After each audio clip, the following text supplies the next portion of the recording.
What is the funniest joke you've ever heard? Two nuns were riding their bikes to church. One of them says, "I have never come this way before." The other replied, "It is the cobblestones." A priest, a minister, and a rabbit walk into a blood donation center. The rabbit says, "I think I'm a type O." A man checks into a hotel with his wife and kids. He approaches the concierge, saying, "My family is with me, so I hope the adult content in the room is disabled." After a moment of shock, the concierge replies, "It is normal adult content, you sick freak." The classic Bob Mortimer one. I was walking through a graveyard the other day and a man pops his head up over a gravestone. "Morning," I shout. He answers, "No, just having a poop." Two hunters are out hunting and one of them keels over. So the other one calls emergency services and says, "Help, we were out hunting and I think my buddy is gone. What do I do?" The operator says, "Well, first, make sure he is gone." And then you hear two gunshots. Then the hunter says, "Okay, now what?" A depressed man is walking along the beach. He is miserable and cannot catch a break in life. He looks out to the water in despair when suddenly he hears a booming voice from above yell out, "Dig." The man is sure he is hallucinating. But again he hears, "Dig." So he falls to his knees and begins to dig right there in the sand. As he heaps handful after handful of sand out, suddenly he hits something solid. He traces around it and quickly realizes it is a treasure chest. The booming voice immediately yells, "Open."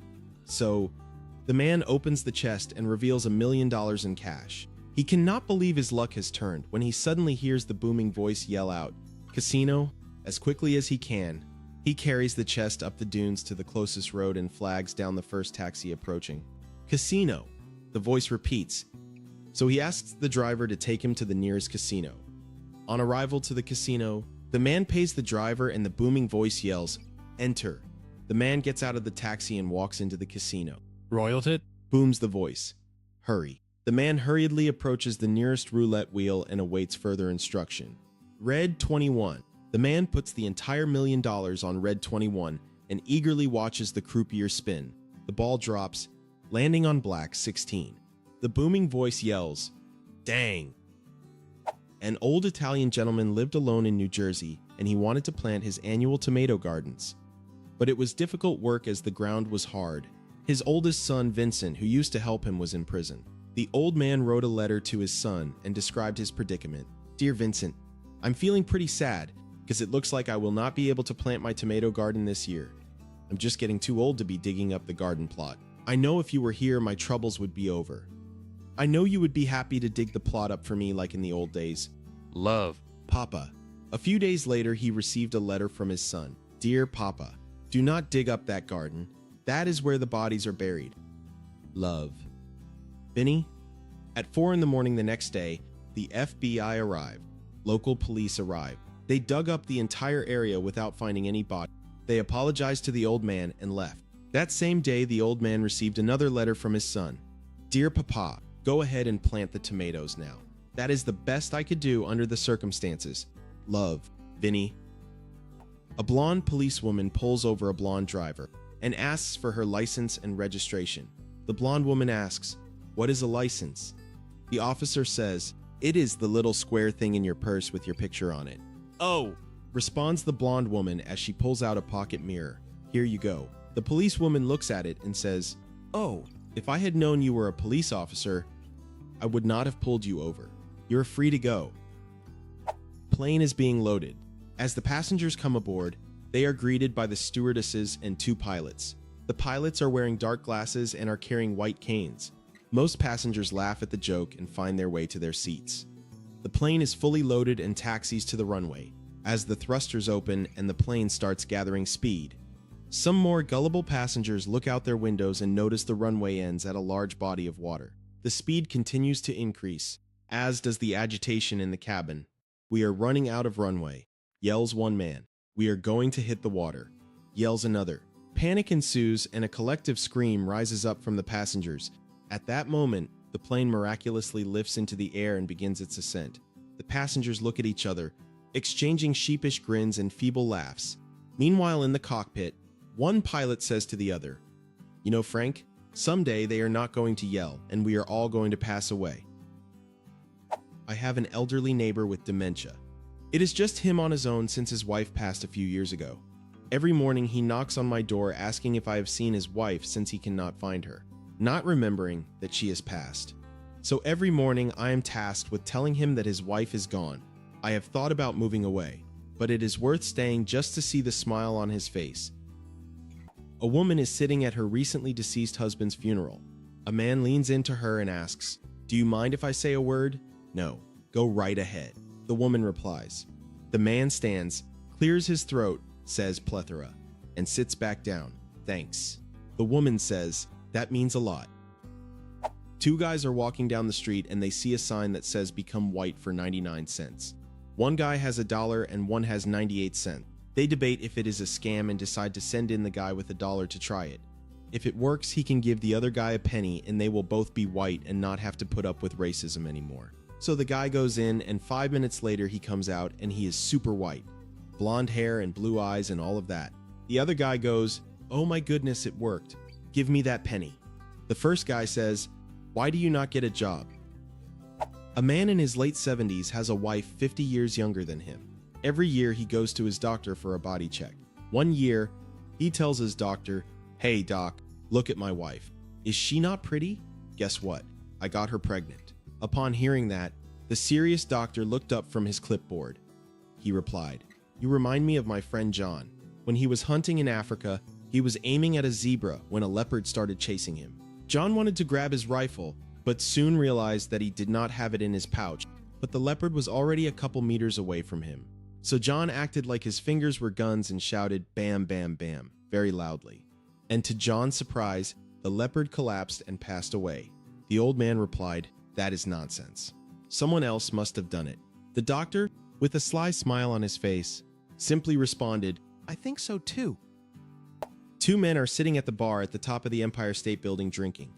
When the first man turns to the other one and says, "You know, last week I discovered that if you jump from the top of this building, by the time you fall to the 10th floor, the wind around the building is so intense that it carries you around the building and back into the window." The second guy says, "What? "Are you insane? There is no way in heck that could happen." "No, it is true," said the first man. "Let me prove it to you." He gets up from the bar, jumps over the balcony, and plummets toward the street below. When he passes the 10th floor, the high wind whips him around the building and back into the 10th floor window, and he takes the elevator back up to the bar. He meets the second man, who is astonished. "Well, what the heck?" The second guy says, "I have seen that it works, so I will try it." He immediately jumps over the balcony, plunges downward, rapidly passes the 11th, 10th, 9th, 8th floors. His body hits the sidewalk with a loud splat. Back upstairs, the bartender, who had been silent the whole time, turns to the first drinker and shakes his head. He says, "You know, Superman, you are a mean drunk." A blonde woman and her boyfriend go to a comedy club to see a ventriloquist. Midway through the show, the comedian starts setting his dummy up for a whole bunch of blonde jokes. The woman laughs along at first, but eventually it is too much for her to take. "Hey, it was funny for a while, but that is enough. I am blonde, and I do not like people assuming I'm dumb. It is not fair." The comedian, taken aback, says, "You know what? You're right. I'm sorry. I was not trying to offend you." She cut him off. "I was not talking to you." What do you do when someone with Parkinson's is taking a bath? Throw in the laundry. You have to be careful who you tell that around, though. I told that joke once in a bar, and a guy took offense because his brother who had Parkinson's recently passed away. I apologized for upsetting him and asked him what happened. He said he choked on a sock. This one is a true story told by my dad. Many years ago, my dad was working on a road crew in Regina, Saskatchewan. It was a payday Friday, and they were all down at the local tavern. A lady at the bar had been asking many men if she could stay the night. She was not having any luck. Last call came around. The lights went up, and the lady was running around looking like she was trying to catch an insect. She leapt up in the air and slapped her hands together like she had caught something. She peeked into her clasped hands and said, "If any of you can guess what I have in here, you can take me home and have your way with me." Someone in the back of the room yelled out, "A water buffalo." She peeked back into her hands and said, "Close enough." I saw a variation of this joke somewhere, and it must have caught me right at the perfect moment because I thought it was so funny. It is so stupid and simple, though. I really want to buy one of those grocery store dividers, but the lady behind the counter keeps putting it back. Two cannibals are eating a clown.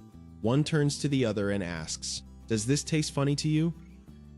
Three moles are traveling underground. The first mole says, "I smell sugar." The second mole says, "I smell honey." The third one says with disgust, "All I smell is molasses." My girlfriend was perfect in every way except that her armpits were smelly. Hands down the best girl ever. My dad asked me the other day, "Are you even listening to me?" Which is a really weird way to start a conversation if you ask me. Times New Roman and Lucinda Calligraphy go into a bar. The barman says, "Sorry, we do not serve your type here." A guy walks into the kitchen with a duck and says, "This is the pig I have been sleeping with." His wife says, "That is not a pig. It is a duck." He replies, "I was talking to the duck." A priest and a nun are driving in a car down a foggy road at night, when a vampire jumps out in front of them. "Quick, sister, show him your cross. Hey, Fangface, get out of the freaking road."